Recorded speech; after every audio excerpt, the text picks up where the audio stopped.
Encounter is brought to you by the Broome County Council of Churches, where we connect compassion with needs as we inspire growth with dignity.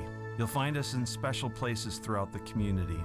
For those who remain hungry, we provide meals. For those who are challenged, we build wheelchair ramps. We comfort those who are ill, minister to those who are confined, and we remain an advocate for change and understanding on behalf of every element of our community.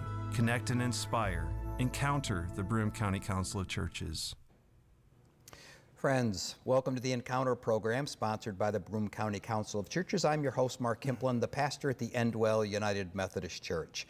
I am delighted to have the guest we have today, and I've been wanting to meet Jared Campbell for quite a few years here, and we have him live in studio. And Jared, thank you so much for being with us. It's great to be here. And taking this time, and we're going to open our time together with Jared sharing his gift of song and music. Yeah, so absolutely. It's all yours, my friend. So it's kind of a newer song. It's a song called Make History, and it goes like this. You sit down, you know their names.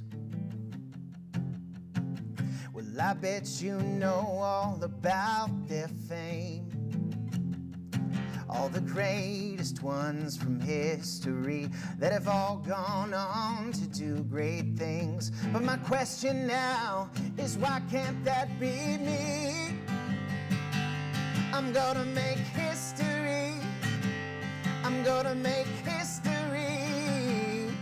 Someday they'll be writing about me. I'm gonna make history. I'm gonna make history. My life will make its mark. Someday you'll see when I make history. It's my life, I'm in control.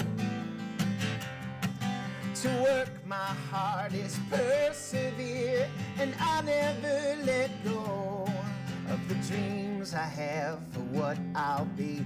There's endless possibilities, and day by day I'm writing history. I'm gonna make history. I'm gonna make history. Someday they'll be writing about me. I'm gonna make history. I'm gonna make history. My life will make its mark. Someday you'll see when I make history. Albert Einstein, Rosa Parks, George Washington, and Joan of Arc, Shakespeare, Van Gogh, and who can forget the Beatles? Ooh, Babe Ruth and Martin Luther King, Abraham Lincoln, Walt Disney. But whatever you do, don't forget about me though. I'm gonna make history. I'm gonna make history. Someday they'll be writing about me. Yeah, yeah. I'm gonna make history. I'm gonna make history. My life will make its mark. Someday you'll see. Oh yeah, we're gonna make history. We're gonna make history. Well, if they can do it, tell me why can't we? Yeah, yeah, we're gonna make history. We're gonna make history. Our lives will make their mark. Someday you'll see when we make history. There you go. That's awesome. Hey, thanks. Thank you. I appreciate that. I really appreciate that. So let's go from there to this. A question. How'd you get here? Well, tell us a little bit about your journey, a little bit about how music came into your life, perhaps as a child or a teenager. Kind of take us through that continuum, if you would. So I grew up here, I'm a local guy, born and raised and always stayed. There was times where I thought I'd leave, but always kind of kept my roots here. So I grew up here, and I grew up in a really athletic family. No sisters, 2 brothers. I'm the weird middle kid, And I really thought that, sports was going to be my thing, because that's what, my family was known for. My brothers were, awesome athletes. And growing up for me, it was, kind of the thing we all did. But I really started to change a bit when I got to middle school, most like many kids in middle school. Yes. But, I had a best friend who lived across the street from me, and I remember in 5th grade, I didn't play any instruments in elementary school. I didn't even really sing. But in 5th grade, we did a talent show, and we lip-synced a song by Aerosmith for our talent show. We got guitars, and we had a drummer, and none of us were playing. We were just lip-syncing. Yeah. But the other kid that was playing with me really actually started to play the guitar, and he was my best friend who lived across the street. Well, that kind of urged me to, check that out too. But when I was kind of 5th grade going into 6th grade, there was a TV on at one of my friend's house in the back room, and I walked back, and it was a video live airing of Woodstock '94, and there was a band on stage called Green Day. And I looked at that band, and there was only 3 guys, and I was like, I could be the 4th guy. Yeah. But I didn't play any instruments, so I knew, I was like, all right, something was drawing me. Yeah. So I asked my parents for a guitar for Christmas. 6th grade, got my first guitar, and once I got the guitar, it became my passion. I would come home from school, lock myself in my room, and just play for hours. I took lessons for a little bit in the beginning, just to kind of learn the chords, but then I had a musical ear, so I could hear songs on the radio and figure out how to play them. And it became my passion, so much so that if you could go back and ask any of my middle school or high school teachers, what do you think Jared's going to be? They probably would have told you he's going to grow up to be a musician. Yes, so it was like God knew what he was doing when that instrument was in my hands. Right. So now, as you go through that time in middle school, you're playing and adopting and learning and becoming. Your faith then was impacted along the road there somewhere. Can you share a little bit about your faith journey as you've got this guitar in your hands and you're learning it and such things? How does the faith impact you? Yeah, great question. So for me, I grew up in a strong Christian family. Okay. We went to church every Sunday, but the funny thing was I hated church as a kid. And my parents used to make me sit right in the front row. I was like, are you kidding me? And the thing I hated most about church was singing in church. I was like, why do we got to sing these songs? And I was a kind of a punk kid at times, But I started playing the guitar in 6th grade, and in 7th grade, I was asked to go to a youth convention with our church. And I went mainly because I heard there was a lot of girls that were going to be there. Of course. So I went, and it was a 3-day convention. And the first day, the guy who was bringing the message that day, it was in a huge arena, about 8,000 kids. He said, hey, some of you out there, you've got gifts and talents that God has given you, but if you give those things over to God, watch what he can do with those gifts and talents. And I sat there like, well, I just started playing guitar the year before, and I recognized the talent there. And I recognized that it didn't come from me. And I said, well, Lord, I've been hearing about you for all these years, and I've never really made you my Lord, though. I've never really put my faith in you.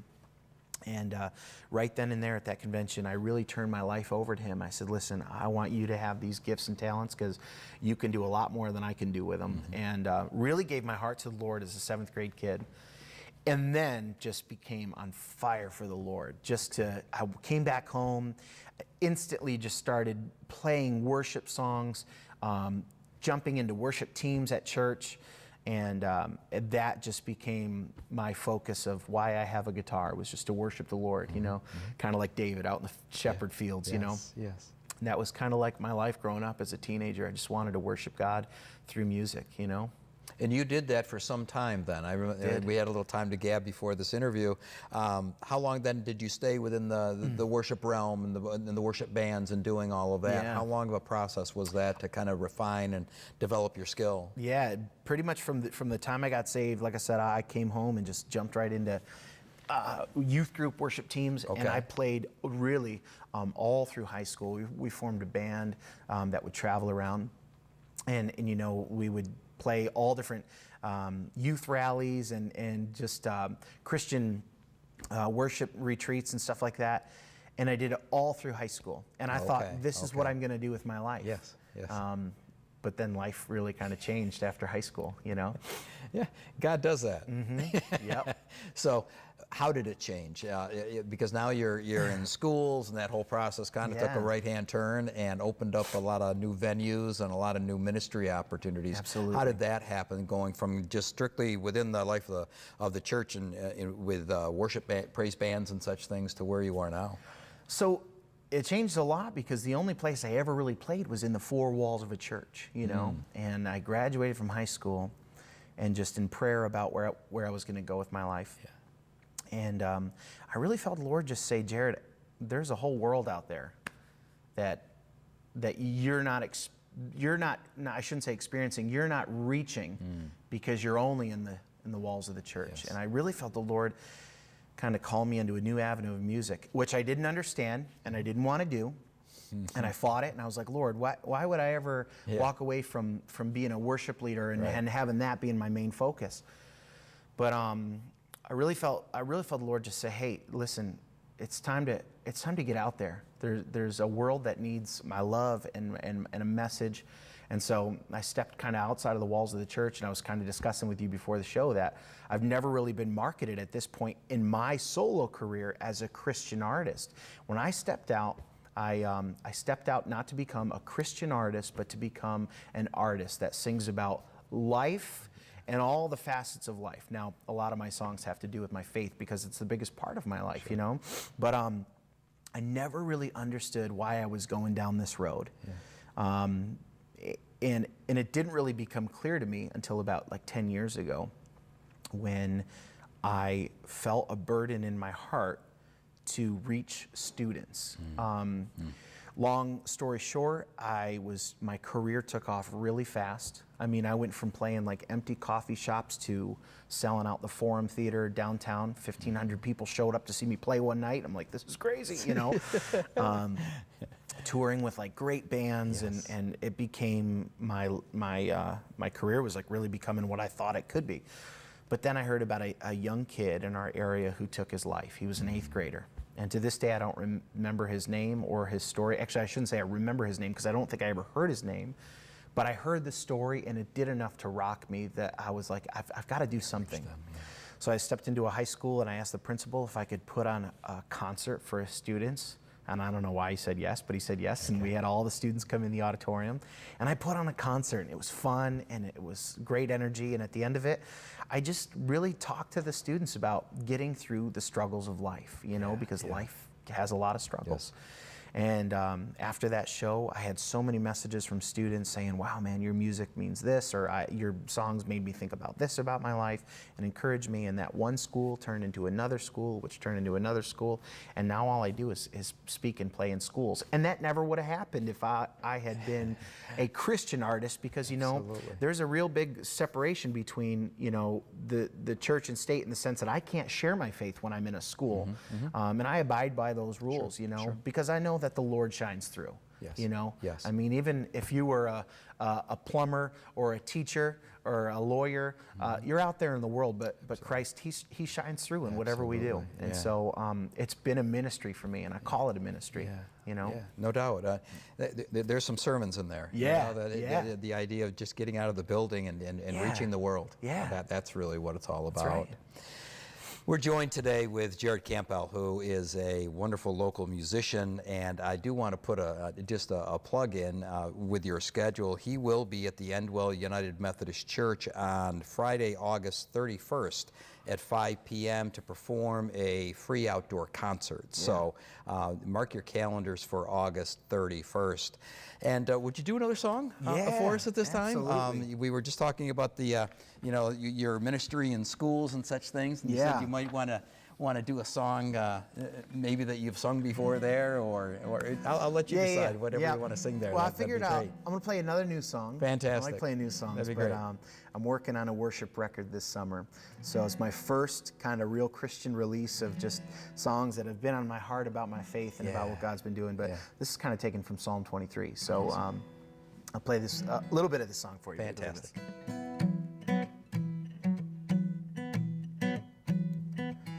Lord, you're my shepherd, and you have all I need.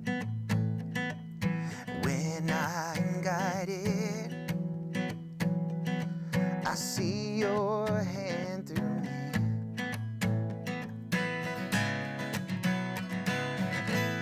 When I walk through the valley, oh, you never leave. Oh, you never leave, you're always there. Surely, Lord, your goodness will follow me wherever I may go. Surely, Lord, your goodness will follow me and never let me go. Yeah.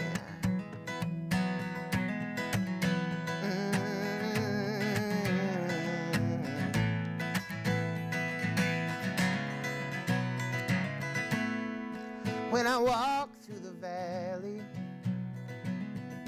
oh, you never leave. Oh, you never leave, you're always there. Yeah.